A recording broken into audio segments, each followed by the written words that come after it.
అట్లాగే ఇంకొకటి అట్లాగే ఆయన ప్రత్యేక సంస్కృతి అంటాడు ఆయన. అసలు నేను అడుగుతాను, తెలంగాణ ఆయన ఎవరో విధవ ఉన్నాడే ఆ విధవకు కానీ ఆయన పేరు నేను చెప్పండి, ఆయన కానీ అసలు సంస్కృతి అంటే మీకు తెలుసా అని చెప్పేసి నేను అడుగుతాను. ఏంటి సంస్కృతి అంటే? ఆచారాలు, అలవాట్లు, పండుగలు, జాతరలు ఇవన్నీ కూడా సంస్కృతి.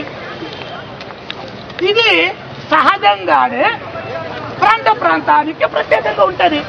ఇప్పుడు కదిరిలో ఒక రకంగా ఉంటే, మడసలో ఇంకో రకంగా ఉంటే, ఇటు పక్కటి గుర్తులో ఇంకో రకంగా ఉంటే తీరుతుంది.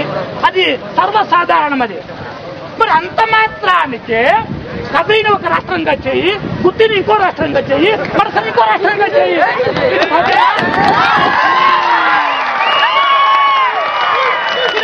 కాదని ఇంకా కూడా నేను అడుగుతున్నాను, అసలు ఈ సంస్కృతికి వచ్చిన ఇబ్బంది ఏంటి? సమ్మక్క సారక్క జాతర ఇప్పుడు లేదా? సమ్మక్క సారక్క జాతరకి ఏమైనా ఇబ్బంది వచ్చిందే? సరే నీ బోనాల జాతరకి ఏమైనా ఇబ్బంది వచ్చిందే?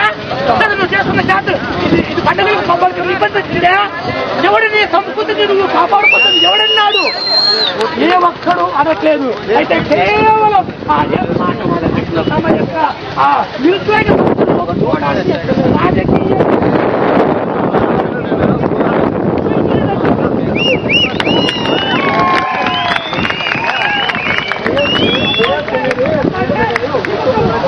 हेलो बच्चा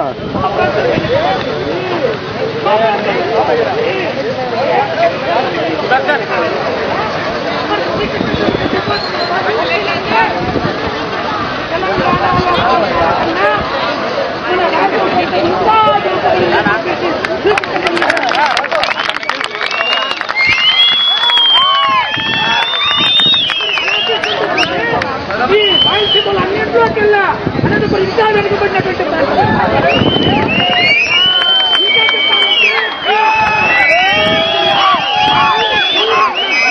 అనంతపురం జిల్లా ఒక పక్కన ఎడారిగా మారుతూ ఉంది. ఇసుక మేకలు ఒక పక్కన వస్తూ ఉన్నాయి. మనం బాధపడాలా, మనం భయపడాలా, మనం ఎదగలమా? అనంతపురాన్ని చేయాలని చెప్పి ఇలా చేసుకుంటూ పోతే, వెనుకబడిన ప్రాంతాల్లో కొంచెం ప్రశ్నగా చేసుకుంటూ పోతే కనీసం భారతదేశంలో ఇంకొక 150 రాష్ట్రాలు కొత్తగా చేయాల్సి వస్తుంది.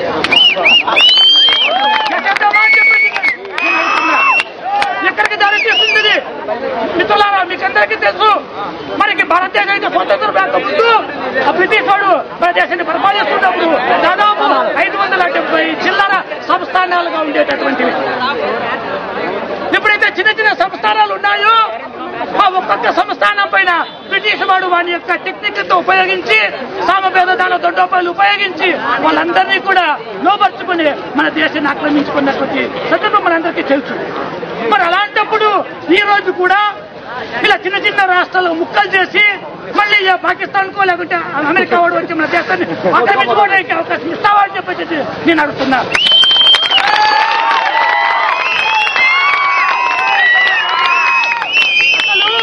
వాళ్ళు అంటున్నారు మనం అన్నదమ్ముల్లాగా విడిపోదాం, అన్నదమ్ముల్లాగా కలుసుందామని.